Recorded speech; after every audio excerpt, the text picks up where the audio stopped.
Assalamualaikum warahmatullahi wabarakatuh. Halo semuanya, perkenalkan nama saya Mikael Chandra. Saya merupakan mahasiswa dari Fakultas Hukum Universitas Sriwijaya angkatan 2025 dengan NIM 02011382530416 dan berasal dari kelas A. Maaf, saya ulangi, kelas B. Oke, jadi pada kunci Baik, jadi pada video kali ini kami akan membahas mengenai salah satu konsep yang paling dasar namun penting dalam ekonomi, yaitu permintaan atau demand, kegiatan atau keinginan atau want, serta hukuman permintaan dan faktor-faktor yang mempengaruhinya. Oke, tanpa lama lagi, mari kita mulai. Oke, bagian yang pertama. Oke, ada di motor. Oke. Keinginan dan kebutuhan. Bayangkan, kamu sedang berjalan di mall dan melihat sepatu keluaran terbaru dari suatu brand. Dan kamu tiba-tiba ingin membelinya. Apakah itu kebutuhan? Dalam ilmu ekonomi, kebutuhan atau needs adalah sesuatu yang harus dipenuhi agar kita bisa hidup dengan layak, seperti makanan, pakaian, dan tempat tinggal. Sedangkan keinginan adalah sesuatu yang tidak menambah kenyamanan atau kepuasan tapi tidak wajib dimiliki. Namun, baik kebutuhan maupun keinginan sama-sama menimbulkan permintaan terhadap barang dan jasa. Kat? Ya. Pengertian permintaan. Permintaan adalah jumlah barang atau jasa yang ingin dan mampu dibeli oleh konsumen pada berbagai tingkatan harga dalam jangka waktu tertentu. Jadi, permintaan bukan sekedar hanya ingin membeli, tapi juga mampu membelinya. Contohnya, kamu ingin membeli smartphone baru seharga 5 juta rupiah. Kalau kamu belum punya uangnya, itu baru keinginan, belum menjadi permintaan. Cut. Ya. Selanjutnya, ada yang disebut hukum permintaan, law of demand. Hukum ini berbunyi, semakin tinggi harga suatu barang, semakin sedikit jumlah barang yang diminta. Dan sebaliknya, semakin rendah harga, semakin banyak jumlah barang yang diminta. Dengan kata lain, hubungan antara harga dan jumlah barang yang diminta bersifat berbanding terbalik. Contoh sederhana, jika harga nasi goreng dari 15.000 menjadi 25.000, banyak orang mungkin akan beralih ke mie instan. Permintaan nasi goreng pun menjadi menurun. Namun, jika harga turun lagi, pembeli kembali meningkat. Cut. Ya. Faktor-faktor yang mempengaruhi permintaan. Permintaan tidak hanya dipengaruhi oleh harga, ada banyak faktor lain yang mempengaruhi naik turunnya permintaan.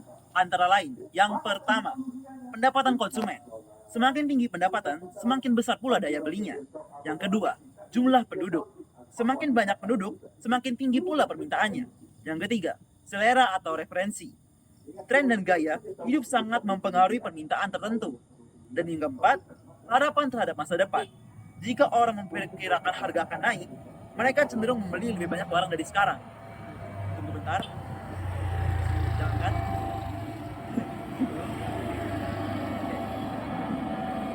Yang kelima, harga barang lain.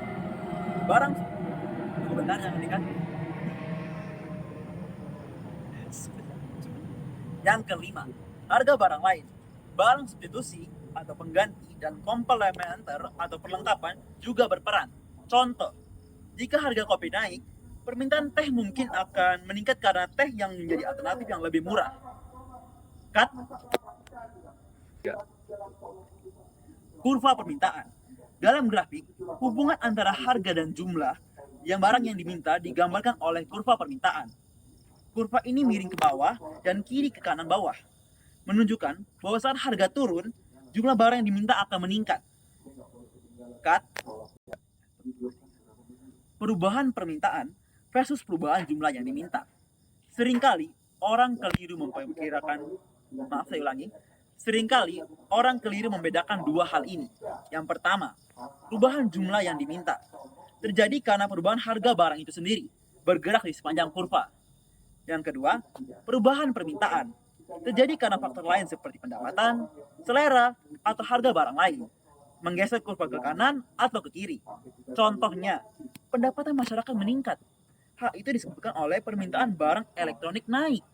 Dan itu menjadikan kurva permintaan bergeser ke arah kanan. Cut. Enggak. Solusi dan implikasi ekonomi. Mengapa penting membatasi permintaan? Karena pemahaman tentang permintaan membantu. Yang pertama, pemerintah membuat kebijakan harga yang adil. Yang kedua, produsen menentukan harga jual dan strategi penamasaran. Yang ketiga, konsumen bisa lebih bijak dalam mengatur pengeluaran. Dalam situasi inflasi misalnya, harga-harga naik, maka pemerintah mengendalikan agar daya beli masyarakat tidak turun drastis. Salah satunya dengan subsidi atau kontrol harga. Cut. Enggak. Contoh kasus sederhananya, misalnya di musim hujan, permintaan terhadap jas hujan dan payung meningkat. Produsen akan menaikkan harga untuk mendapatkan keuntungan. Namun, jika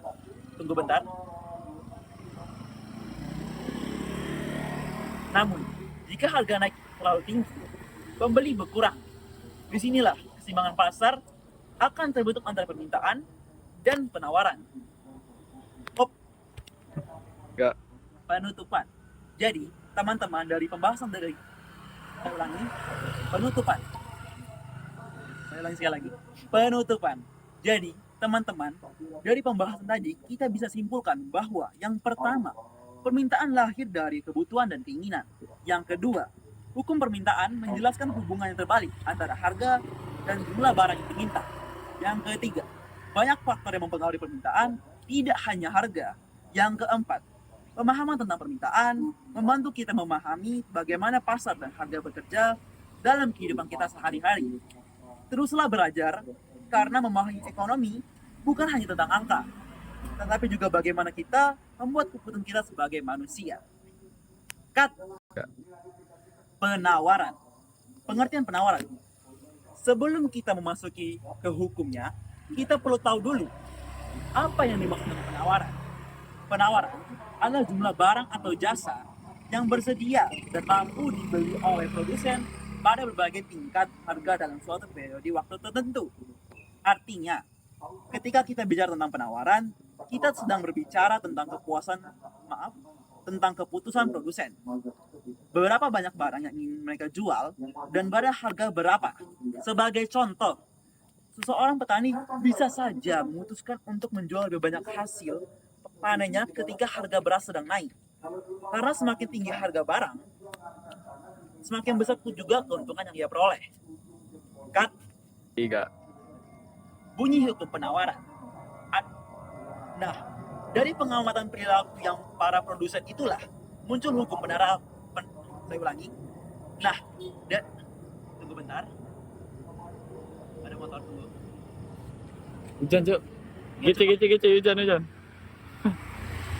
Nah, dari pengamatan perilaku para produsen, itulah muncul hukum penawaran yang berbunyi, semakin tinggi harga suatu barang, maka semakin banyak pula jumlah barang yang ditawarkan. Sebaliknya, semakin rendah harga, maka semakin sedikit jumlah barang yang ditawarkan. Dengan kata lain, harga dan jumlah barang yang ditawarkan memiliki hubungan positif atau searah. Ketika harga naik, produsen terdorong untuk menawarkan lebih banyak barang. Tunggu bentar. Karena mereka ingin memperoleh keuntungan yang lebih besar. Lanjut beda apa? Mengapa penawaran meningkat saat harga naik? Kita bisa bertanya, kenapa sih harga yang tinggi membuat penawaran bertambah? Jawabannya sederhana, karena adanya motivasi keuntungan. Tunggu sebentar.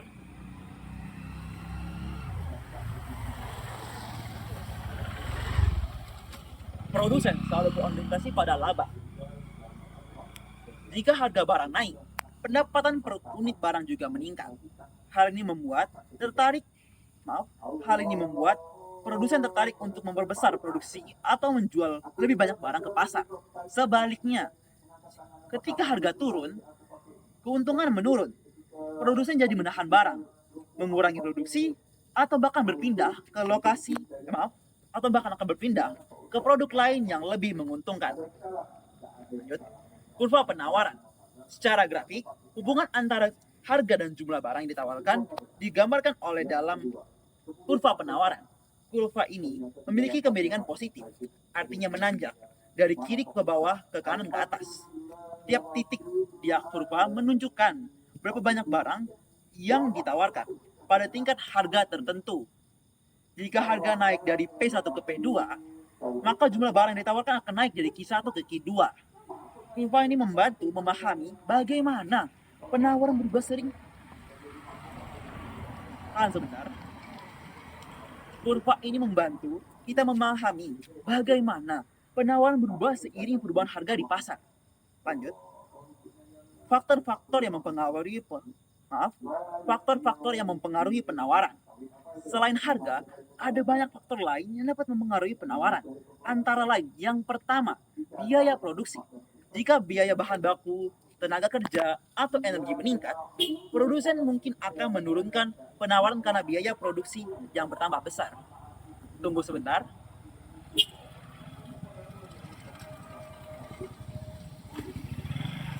Yang kedua, kemajuan teknologi. Teknologi yang lebih efisien memungkinkan produsen menghasilkan lebih banyak barang dengan biaya yang lebih rendah. Hasilnya, penawaran akan meningkat. Yang ketiga, harga barang terkait. Misalnya, jika harga kedelai naik, petani yang biasanya menanam jagung bisa beralih menanam kedelai. Sehingga penawaran berjagung berkurang. Yang keempat, penawaran produsen terhadap harga di masa depan. Jika produsen memperkirakan harga akan naik, mereka mungkin akan menahan barang ini untuk dijual nanti. Yang kelima, jumlah produsen di pasar. Semakin banyak penjual atau produsen, semakin besar jumlah barang yang ditawarkan di pasar. Kita lanjut, tunggu. Pergeseran kurva penawaran. Faktor-faktor tadi dapat menyebabkan kurva penawaran. Saya ulangi. Faktor-faktor tadi menyebabkan kurva penawaran bergeser. Jika penawaran meningkat, misalnya karena teknologi baru, maka kurva penawaran bergeser ke arah kanan. Sebaliknya, jika penawaran menurun, misalnya karena kenaikan biaya produksi, maka kurva akan bergeser ke arah kiri. Pergeseran ini menunjukkan bahwa perubahan penawaran tidak selalu disebabkan oleh perubahan harga, tetapi oleh faktor-faktor eksternal di luar harga barang itu sendiri. Bentar lagi, tunggu sebentar. Tunggu.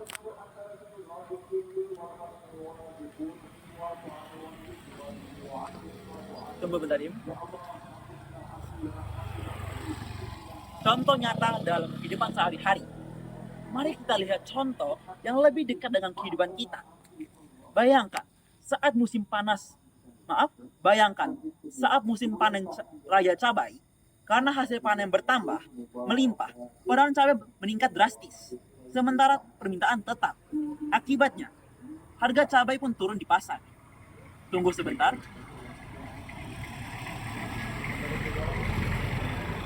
Sebaliknya, saat musim hujan dan banyak tanaman gagal panen, penawaran cabai berkurang, maka harga cabai melonjak naik. Fenomena ini seperti menunjukkan bagaimana hukum penawaran bekerja dalam kehidupan nyata. Tunggu sebentar. Keterkaitan penawaran dan permintaan. Ketertarikan penawaran dan permintaan. Hukum penawaran tidak berdiri sendiri. Ia selalu berinteraksi dengan hukum permintaan. Ketika kurva penawaran dan permintaan bertemu, terciptalah harga keseimbangan pasar, yaitu harga di mana jumlah barang yang ditawarkan sama dengan jumlah barang yang diminta. Inilah yang disebut dengan titik keseimbangan atau equilibrium. Jika harga di atas titik naik, penawaran berlebih terjadi karena menumpuk di pasar. Jika harga di bawah titik ini, kekurangan barang terjadi, stok cepat habis. Kesimpulan.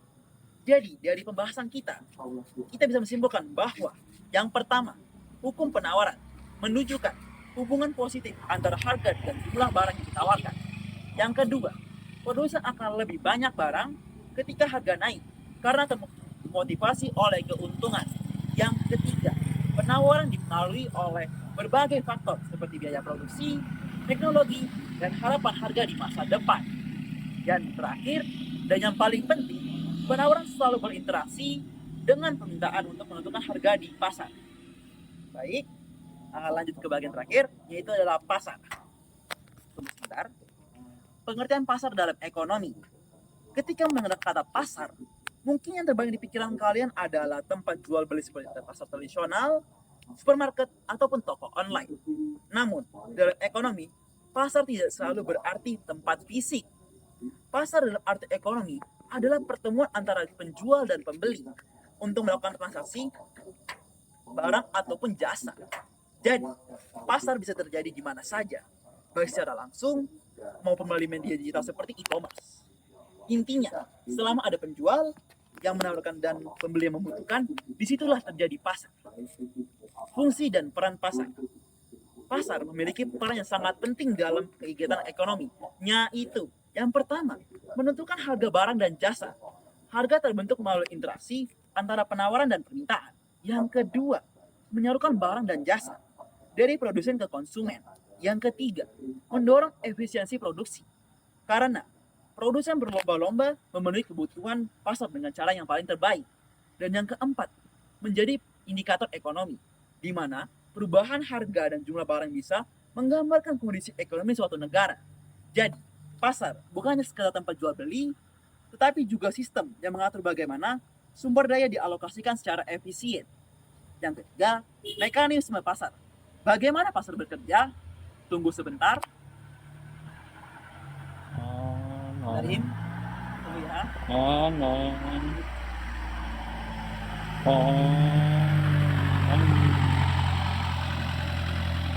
Sarya. Mekanisme pasar. Bagaimana pasar bekerja? Lalu, bagaimana pasar bisa menentukan harga dan jumlah barang? Jawabannya adalah melalui mekanisme pasar. Tunggu sebentar. Mekanisme pasar adalah proses interaksi antara penawaran dari produsen dan permintaan dari konsumen yang akhirnya menghasilkan harga keseimbangan atau equilibrium price dan jumlah keseimbangan equilibrium quality di pasar. Ketika konsumen menginginkan banyak barang, sedangkan penawaran terbatas, harga akan naik. Namun, jika barang terlalu banyak sementara permintaan menurun, harga akan turun. Inilah yang disebut dengan mekanisme harga alami. Yang keempat, keseimbangan pasar, market equilibrium.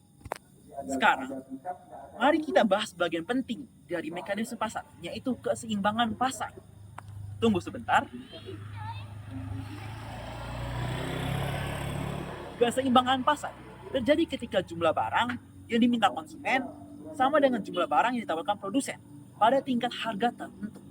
Pada titik keseimbangan ini, harga pasar stabil. Tidak akan ada kelebihan maupun kekurangan barang. Tunggu sebentar.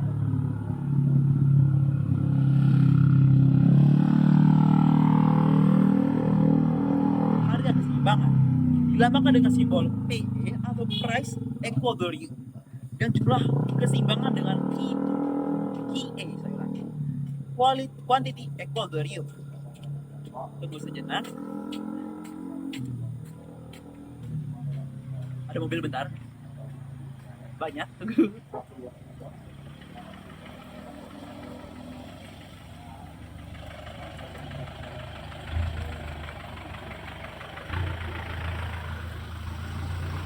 Ketidakseimbangan pasar, surplus dan kekurangan.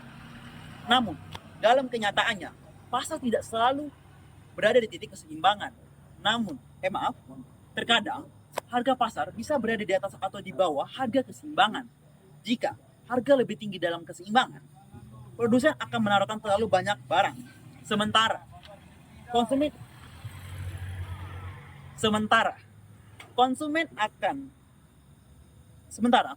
enggan membeli barang karena harganya mahal. Kondisi ini disebut dengan surplus, yaitu kelebihan penawaran. Sebaliknya, jika harga lebih rendah dari keseimbangan, banyak konsumen ingin membeli, tetapi produsen tidak mampu menjual karena harganya terlalu rendah. Kondisi ini disebut dengan shortage atau kekurangan barang. Pasar kemudian akan bergerak menyesuaikan diri hingga mencapai keseimbangan kembali. Yang keenam, jenis-jenis pasar dalam ekonomi. Dalam ilmu ekonomi, pasar juga dibedakan berdasarkan struktur, dan jumlah pelaku di dalamnya. Beberapa jenis pasar diantaranya, tunggu sejenak, mobilnya besar sekali bunyinya. Oke, maaf Bim, tunggu bentar.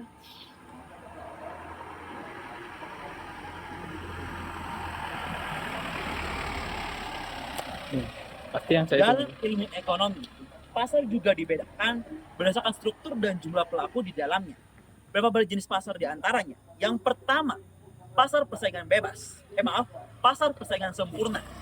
Banyak penjual dan pembeli, besar barangnya homogen, dan harga ditentukan oleh pasar. Yang kedua, pasar monopoli. Hanya ada satu penjual yang menguasai pasar. Contohnya, PLN untuk listrik. Yang ketiga, pasar oligopoli. Beberapa produsen besar menguasai pasar seperti industri mobil ataupun telekomunikasi. Yang keempat, pasar persaingan monopolistik. Banyak penjual menawarkan barang serupa tapi tidak identik, seperti pasar pakaian atau cepat saji. Setiap pasar memiliki cara bekerja yang berbeda-beda, tapi semuanya tetap berlandaskan pada interaksi penawaran dan permintaan. Bentar lagi Baim, tunggu. Faktor yang mempengaruhi mekanisme pasar. Mekanisme pasar tidak selalu berjalan dengan sempurna. Ada beberapa faktor yang mempengaruhi pergerakan pasar. Di antaranya, yang pertama, perubahan selera dan pendapatan masyarakat. Yang kedua, perkembangan teknologi. Yang ketiga, kebijakan pemerintah seperti pajak, subsidi, atau penetapan harga maksimum dan minimum. Yang keempat, kondisi ekonomi global seperti inflasi ataupun krisis ekonomi. Faktor-faktor ini dapat menggeser kurva penawaran dan permintaan yang akhirnya mempengaruhi harga keseimbangan di pasar. Bentar lagi Baim, intervensi pemerintahan dalam pasar. Dalam beberapa kondisi, pemerintah perlu turun tangan untuk mengatur pasar agar tidak merugikan masyarakat.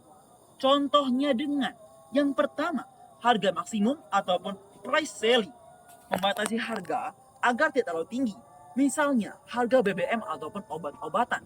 Yang kedua, harga minimum ataupun price floor, agar harga tidak terlalu rendah, misalnya harga gebah petani. Yang ketiga, subsidi, membantu produsen dan konsumen agar harga tetap terjangkau. Tujuannya bukan untuk menghilangkan mekanisme pasar, tetapi menjaga agar pasar tetap adil dan stabil bagi semua pihak. Kesimpulan yang paling terakhir. Nah teman-teman, dari pembahasan kita hari ini, dapat kita simpulkan bahwa yang pertama, pasar adalah tempat bertemunya penawaran dan permintaan, baik secara langsung maupun digital. Yang kedua, mekanisme pasar bekerja secara alami untuk menentukan harga dan jumlah barang. Yang ketiga, keseimbangan pasar terjadi saat permintaan dan penawaran seimbang. Yang keempat, ketidakseimbangan dapat menimbulkan surplus ataupun shortage. Dan yang terakhir, dan dalam kondisi tertentu, pemerintah berperan penting untuk menjaga kestabilan pasar. Sekian dari saya, Mika Anegara Chandra. Wassalamualaikum warahmatullahi wabarakatuh.